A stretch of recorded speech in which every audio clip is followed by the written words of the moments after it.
Completely understand what you're saying. So like, to your point about kind of bringing together the whole nervousness around DEI and minority this and Black that, one of the strategies that was shared at the advocacy day was to ensure that when we are creating programs, especially if we're seeking funding for these programs, to use the language that ensures that a rising tide will lift all boats, right? Because if we help ourselves, then it's completely in play that other people connected to us, other demographic groups, other ethnicities are going to benefit from us doing better. And the same for the Hispanic community, the same for other communities that are often in the margins, right? So one of the things that I've been looking at is really changing and shifting my language to be, because forward facing, yes, this a rising tide lifts all boats, but I'm finna focus on these Black owned boats first. You know what I'm saying? And I'm gonna make sure that ours get what we need. So one of the things that I like to share when we reconvene, like when we have more time, is just how the audience can navigate through some of these resources. So I spent all weekend on congress.gov. And so this really is looking at it from a federal level, but naturally Congress, our House of Representatives, and our Senate, they're made up of elected officials from each of our states. So in a lot of cases, sometimes the bills and the legislation that are being put forth, yes, and this is a prime example of a rising tide lifts all boats, because you'll have representatives that focus on how do I help my state first, right, as a primary objective, or let me say as an implied objective. But me helping the constituents and the residents and the business owners of my state is going to help the overall economy. So I love for us to, I'll share my screen, kind of help people navigate through where the committees are. So there's a committee on education and workforce. There's a committee on small business on the House side. And then on the Senate side, there's a committee on small business and entrepreneurship. So these are the things that makes the housing and urban development, the small business administration. So what's happening in the legislative body, now we're going back to 5th, 6th grade civics, right? What's happening in the legislative body directs what happens in the executive branch, where the agencies are saying, here you go, Bantu Cola, here is some money from the Small Business Development Agency 7A Technical Assistance Program. That's because somebody in the legislative branch said this agency or this demographic needs this service.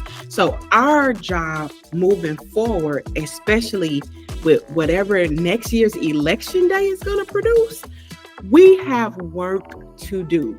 And we have to be strategic and informed about how to create the changes that we're looking forward to. Okay. So let's talk a little bit about the strategy piece of it. Mm-hmm. What are some strategic things that we need to do in order for us to start moving into the vein of being prepared for what's going to take place? So I would say go to congress.gov. What you can do when you go to congress.gov, you can look, there's actually I have the tab open. So what you want. Please share your screen. Oh, okay. Absolutely. Okay.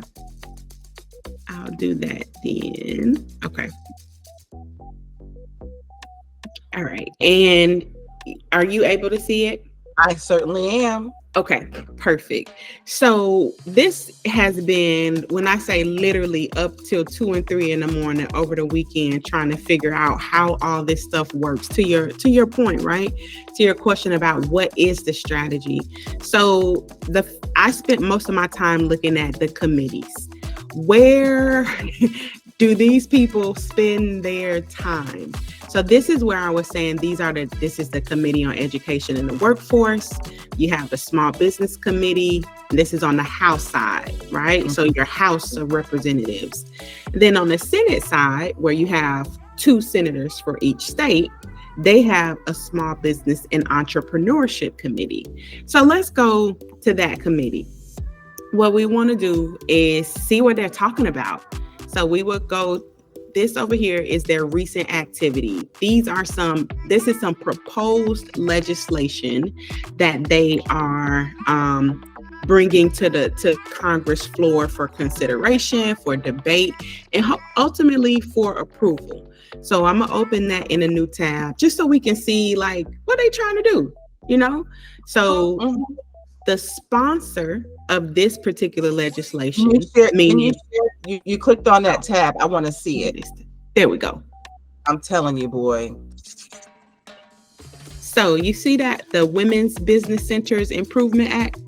Mm-hmm. Okay. So this was presented by Senator Cardin, who is a Democrat in the state of Maryland. So he's a Democratic senator for the state of Maryland.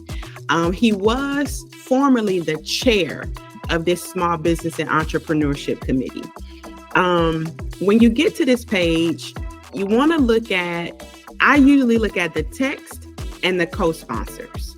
So if we go to the co-sponsors, this is basically who are the other people in Congress that support this idea. So you'll see he has a lot of the co-sponsors are Democratic. So this is one way that we end up, where they talk about it being bipartisan or both sides of the aisle. It happens with these ideas. So in order to get traction, at least is my theory, an idea or legislation gets more traction when you have support from both sides of the aisle, when you have Democratic and Republican support. Yeah. Now, naturally, you got to get your own house together first in a lot of cases, right? Yeah. And make sure that your team is on board, but also identifying people on the other side of the aisle who may have a similar interest. And that's where the strategy comes into place. So we see who the supporters are, who the co-sponsors are. Now let's go to the text. Let's see what they are actually proposing for this Women's Business Centers Improvement Act of 2023. So this is how it looks, right? This is the format. You see that it was presented in June of 2023. We're about to be in January of 2024.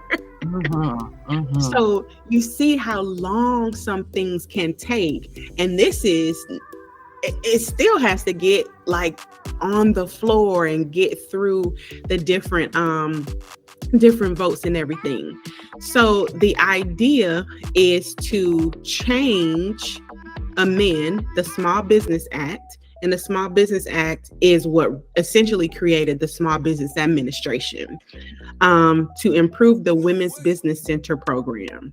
So the main thing that they want to do here, I'm going to skip down a little bit because they provide just some definitions. So some of the languages, they want the funds to be used for financial assistance, including counseling and training. So what they're saying is they want to take some money out of the federal budget, make sure that these women business centers have money to hire subject matter experts who can provide counseling and training for women business owners so that they can secure business credit, prepare and present financial statements, manage cash flow, provide management assistance. So these are all the things that the money they are saying, $300,000 annually, should go towards doing. Okay. So this is just one example. So what I have been doing is like going through all of the legislation, and I'm going to switch back to this other tab. going through the legislation based on the members. So not necessarily the committee, but the members. So who is it? I'm getting mixed up because I'm thinking about being in Florida, but I'm now in Maryland, so I hadn't figured out who the member is. But that's all right. I'm still learning something. Goodness, good. So let's see. You can also select this list. You can find a representative. This is the House of Representatives. This 118th Congress is essentially the 118th term, like presidential term, since Congress was established. So in the next presidential election, or the next inauguration, it will become the 119th Congress. So your representatives might change depending on what happens in next year's election, right? That's true. Yes. So let's see. We can find by Florida. Here we are, Republican representatives, right? You still want to know what they're doing. I was listening to a call about policy and advocacy, and the speaker said you might be a Democrat, but you need friends on the other side of the aisle. And in order to make those friends, you need to know what's important to them and where your interests align and intersect. So these are Republican representatives from Florida. And we got Democrats. So this is their DC office contact information. I know Representative McCormick is down in the Miami area. I think Representative Donalds is down in the South Florida area as well.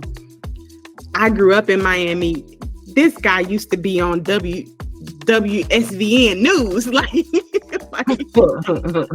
okay. Or his brother maybe, Jose Diaz-Balart. But these are the people that are doing the work. So does anyone's name stand out to you? We can take a look at some of their. Of course, Matt Gaetz. Matt Gaetz. Okay, so once you come to the profile of a particular representative, you'll scroll down, and this is over here. This is the legislation that they have been actively working on. So the sponsored legislation is what they are the leader of, right? So this idea came out of my office.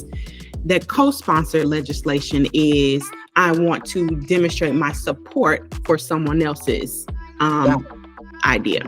So what I would do is filter it by what's happening this year and only by their sponsored legislation. So that brings us to 38 versus the 1700 that we started with. Now here, I just kind of look at the title, right? And then if there's something that stands out to me, general education, student medical, no, that doesn't really stand out to me. Protect, pray in schools. They talking about taking away the USAID, the United States Agency for International. What? You mean our partnerships with other countries? You want to?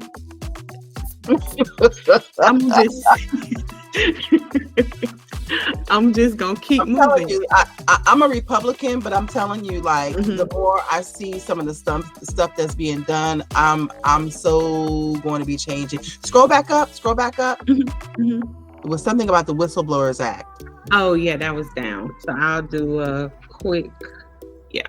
Okay. So the Whistleblower Act, once you see a title that stands out to you and you want to learn a little bit more, this number, so this HR and the number, that indicates that this bill is originating out of the House. Whereas when we were looking at the Senate, the bill number starts with an S. Okay. So that's just how you can tell. So let's see what this act is about. So I might go to the co-sponsors, see who else is on board with this idea. So he has a representative out of Arizona that has co-sponsored this.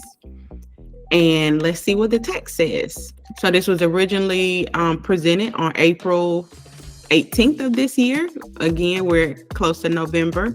And I'll take you back so you can see where the bill is in the process, right? So what's that magic school bus, how a bill becomes a law, whatever?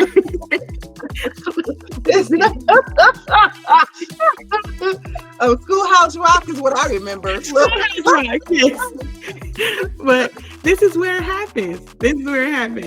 Okay, so what ends up happening is the official, like, long form title usually is the description or the goal of the proposed bill, but the shortened title is how we come up with the Small Business Act or the Whistleblowers Protection Act or something like that. But they have that here in the title section. So you see the short title, No Fear for Whistleblowers, but the official title is all of this. Got it. Okay. Okay. The other thing I want to bring out or point out is the love for acronyms. And I've been seeing this in my review. So this FEAR is this right here, Federal Employee Anti-Discrimination and Retaliation. All right. So when you start, your advocacy and developing bills, make sure that you include an acronym in there. Okay, I'm gonna have to work on that. Wow. So what they want, so this is very, very short. Like, I've been looking at bills that are much, much longer. But what they want to do is change the notification. So that's where the NO came from, the no in fear. So Notification and Federal Employee Anti-Discrimination Act of 2002. So they're hoping to update it. That's why it says No Fear Act of 2023. It's in here somewhere, but it's basically, the goal is to update something now from 2022 to reflect more modern or practical operational procedures. Okay. Wow. Okay. So now this one, again, real short. And some of them, like it says, they just want to amend it. So they want to go to section 202 of this act from 2002 and just change some of the language. But words matter, right? Yes, they do. Absolutely. So how does this, okay, so we talked a little bit about how it affects us, but so when they put a bill in or they put something in that they want to have changed, especially when it comes to minorities, how does that affect us locally? Good question. So in a lot of cases, the federal government, from what I've been learning, the federal government, through this act, it will say, set aside this amount of money to go to this agency. The agencies then will say to the state, you have access to this amount of money. Disperse it as you see fit. So what ends up needing to happen is our focus needs to change to advocating on the state and local levels, because let's think about community health clinics, right? That money is coming from the Federal Department of Health, or the Health and Human Services, I think is the federal agency, which will go to the Florida State Department of Health, which then community accredited or accredited community health centers get access to some of that funding. Now, I don't know enough about how, like, in Tallahassee, Bond Community Health Center goes to Leon County Health Department, which goes to the Florida. I don't know enough about that process, but I know it's all relationships, advocacy, and information. Hey, tribe, come join the largest Black business directory on the Gulf Coast. Join 𝐵2COLA, where we advertise, buy, and advocate for Black businesses. 𝐵2COLA, be Black, buy Black, think Black. Let's bring this back home to like a real like down to earth conversation, because that was a lot to unpack, but we're going to unpack more of it. But what I want people to understand is, even though we're talking about civic and bills and all that kind of stuff, it's really important that we understand how all of this affects us as small business owners, because I'm telling you, and it's not just affecting the Black community, this is affecting every community, but we're feeling the brunt of it more from what I understand. Is that correct? That is correct. Okay, so because we're feeling the brunt of it more, because a lot of the stuff that took years for us to set in place is now starting to be dismantled in a certain aspect. How do we start getting to building new relationships so that we can start rebuilding what we either had or make it better? Rebuilding relationships where? So right now, for example, with Congress, with our local representatives, our federal representatives, our state, and then also, and my second question to that is, we have this group that's suing everybody so they can try to make the playing ground even. And we know that it'll never be even. I don't care how hard, they try to make it sound like everybody's on the same playing field, because of the skin color, because of the accents, because of whatever we might have that works against us. We're never considered to be even. So how do we put something together to combat against what's being this group that's trying to level the playing field? That's the first question. Gotcha. Okay, so the first question about the relationship building, I'm gonna go back to this book, The 5-Minute Advocate, and I'll have to find the link for you if you want to put it in the show notes or in the description for any folks that may be interested in it. But she lays it out. She says, know the issue that you are advocating for, know who it affects. And also, have an ask, have a call to act. What do you want the people to do? Yeah, you can go in there and express your frustrations or vent, but that ain't gonna change anything. Have an ask. And so she lays out everything. If you're going to do it by phone, if you're going to do it by email or in person, how to use the time that you're given. And so what I like to add to that, to your question about relationship building, really draws on my days in pharmaceutical sales. So one of the things that was always important, because you didn't know how that doctor or that nurse practitioner was feeling that day, they may not be here for it, but you still have to get your job done.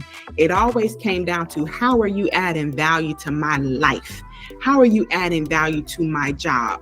So as a researcher and a technical assistance provider, an educator, an entrepreneur, right? I bring all of that lived experience into how I'm going to add value to, Representative Williams in Georgia, who is working on this act around minority business enterprises, right? So when I advocate, when I'm using these principles, I'm going in with, this research says this, the issue is this. Now, what I want to do is loop in your second question about, how do we make sure that our colleagues on whichever side of the aisle even care about what we're talking about. This is where we have to get into some of the numbers about what it means to leave some voices out of the conversation. How is that affecting the economic position, the competitive position, the global domestic product? Because the Wall Street Journal today said that China is about to become the most competitive, or they're about to overtake the United States' competitive position with submarine technology. They also said that NASA, the National Aeronautics, whatever, they are losing their competitive position. But if we leverage talent from every part of the world, every part of the United States, every background, every lived experience, there's no way we can remain, our competitive position as a country can remain threatened if we're using and leveraging all the talent that's available, not just some of the talent, not just some of the talent that's been available, right? Not just some of the talent that we've been using, all of the talent. So it really comes down to, you know, how do you want this world to look? Where do you want the United States to be in a global competitive position? If you're okay with the trajectory we're going on, keep doing what you've been doing. But if we want to solidify that and strengthen that, we have to bring more talent and more voices to the table. Like, it's literally a global imperative. And I agree 100%. And I'm going to tell you, so one of the things that we as a people, we struggle in, not because we don't know it, it's because we're not brought to the table. Mm-hmm. And this is all minorities across the board. When it comes to technology, we struggle in that area. When it comes to advancements in sales, and this is the thing, America did this to itself, okay? Mm-hmm. We sold ourselves over to China when it came to getting things done cheaper. But if you notice, the things that we got done cheaper, the quality of it does not last. It was designed so that we have to keep going back to it. When we were making stuff in the United States, the quality of it lasted, but you could still keep buying it. And that was the thing. So a lot of times, whenever you have like the greed that we have going on, we used a lot of the information that was really kind of the products and the services and all the stuff that they have to offer. It just really blows my mind. And maybe I'm wrong for saying this, but I'm going to be bold enough to say it. So for the past couple of months, I've been really trying to boycott Asian stuff. Not because I think that there's something wrong with them. I love sushi. I love, certain electronics that they have. I have no problem with it. But I notice in the Black community, they do not support anything that we do, nothing. And I was telling you a few months ago that there was a young lady who had her hair store, beauty supply store, and the Asians shut her down. And it was because they wanted to make the money, because they sell most of the hair, all the hair care products. They sell all this stuff, and they did not want a Black person cutting on their profit. With that being said, you have all of our stuff going over there so they can create it for us. We give them our stuff, and then you wonder why we're in the state that we're in. Well, my take on it is, if they're going to start talking about, us not having the superness that we should have as Americans, then we need to stop giving everything to that country so that we can come back to where we need to be. And then utilize the Asian Americans that are from here, that were born and raised here. Utilize the African Americans, utilize the Hispanic Americans, because they will give a whole lot of stuff to that country and then wonder why they have our trade secrets. Well, we gave them everything. So in my heart of hearts, I'm like, okay, so I don't want to sound like go beat up on an Asian person, because some people take things to extreme, because that's not what it's about. But you gotta remember, there are several people that, and I remember when I was growing up, and after this, we're going to cut it off and go to have another session on this for sure. I remember when I was growing up, and I would watch like Asian stores pop up everywhere. White American stores pop up everywhere. Okay. The Asians would have the alcohol. They would have the beauty supply.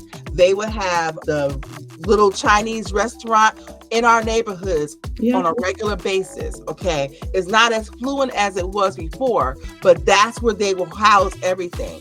And if we made them upset or whatever, they would call the cops on us and have the cops arrest us for nothing. It would be the smallest thing. We make them mad and they ready to call the cops on us. Okay. But we supported their stores, everything, every single time they were in our neighborhoods. Okay. Now, you have it set up where when I was a child, I would wonder, how were they able to get these stores so quickly? And then I found out that the government, every time an Asian person came over here, gave them money to set up. And it was like, wait a minute, you mean to tell me that my taxes pay for them to get a place and they're arresting me? They're putting me in jail? And I'm not against Asian people. I'm just telling you, like, the historical aspect of it. We bought into them putting a lot of Black people in jail. And so my thing is, I'm not saying that we need to stop doing a whole lot of stuff, but we need to reconsider who we're supporting and why we're supporting them and how they've affected us as a people. Yep. That's all I'm going to say about that. Yep. I got you. Listen, and it's so systemic. So we'll definitely unpack, maybe some of the bills that focus on the Department of Justice and the justice system, or the injustice system, right? Okay. So that's a part of wealth building. That's a part of wealth transfer, because those things affect communities of color disproportionately. It really does. It really does. So listen, guys, we're going to come back and have this discussion. I promise you, we're going to take a quick break, and then we're going to come back and we're going to talk about the justice part of it, because we really need to unpack some stuff that's going to help us as a community. A lot of times I say this over and over and over again. If you are a business owner, you need to register your business with Bantu Cola. It is imperative, because a lot of stuff that's going down through the pike, we're going to be involved in, and you want to know what's going on in your community. So please, please, please register your business with Bantu Cola, and we'll be back shortly. Thank you.